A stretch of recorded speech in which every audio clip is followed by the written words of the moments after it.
Et nous sommes maintenant en ligne avec Souria. Bonjour Souria, soyez la bienvenue sur l'antenne d'Europe 1. Bonjour. Quel âge avez-vous et d'où nous appelez-vous, Souria?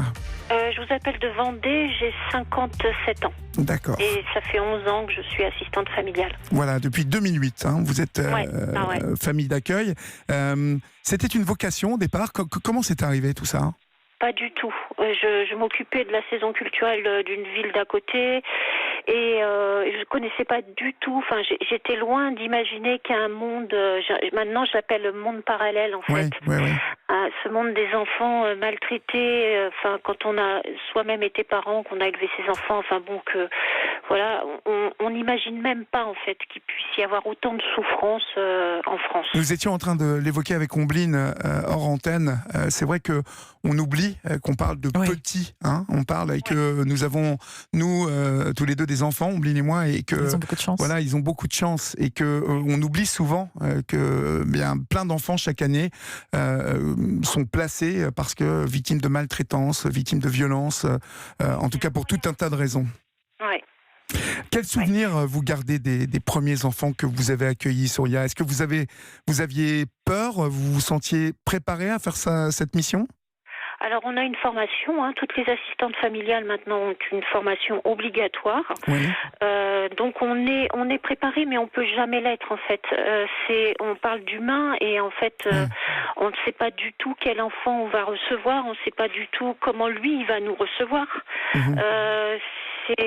C'est énorme pour lui comme pour nous. C'est une rencontre.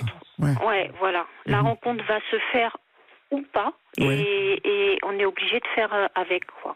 Alors je sais que depuis 2008, vous y êtes resté dans cette vocation. Qu'est-ce qui vous plaît dans ce métier, Souria?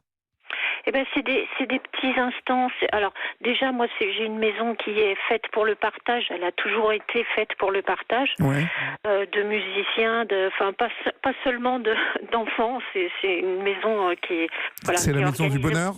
Voilà, qui est organisé autour de ça. Et en fait, quand on m'a parlé de cette profession, j'ai mis un sacré bout de temps avant de me dire, oui, c'est pour nous. Et on a commencé cette profession et en fait, on va dans l'inconnu obligatoirement. Mais en fait, une enfant que vous recevez et qui peut être complètement désincarnée, vous savez. Quand vous lui dites des petites phrases de tous les jours, ça peut être à table avec plein de monde en disant tiens, le bonheur il existe, il est là, on est en train de le vivre, voilà, c'est ça.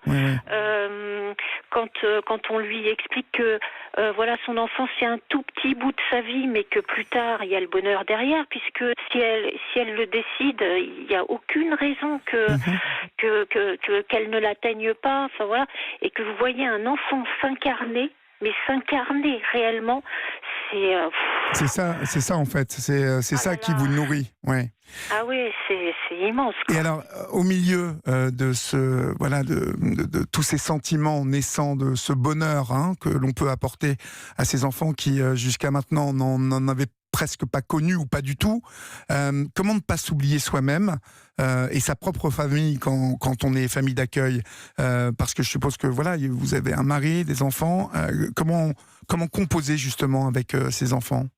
Alors en fait mon mari a ses passions. Donc là, c'est la musique.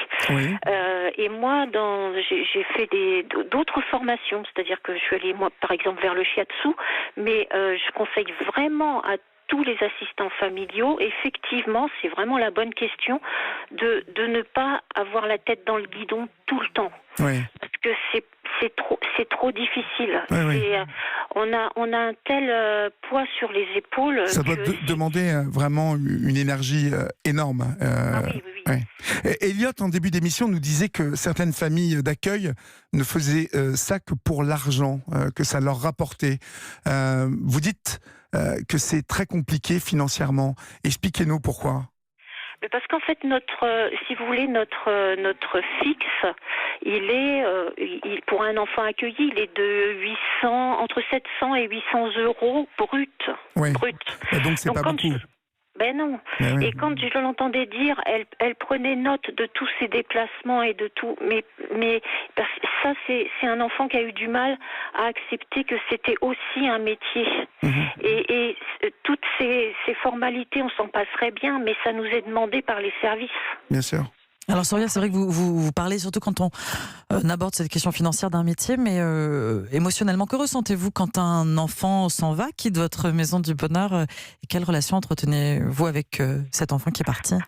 Ah ben écoutez, j'en ai un qui est en partance, qui a 18 ans, donc je suis vraiment dans le cas du contrat jeune majeur qui va être, j'espère, mis en place. Oui. Il dépend de l'ASE de Paris. Bon, je devrais peut-être pas le dire, mais de toute façon, il reste avec nous. Enfin, je veux dire, de toute façon.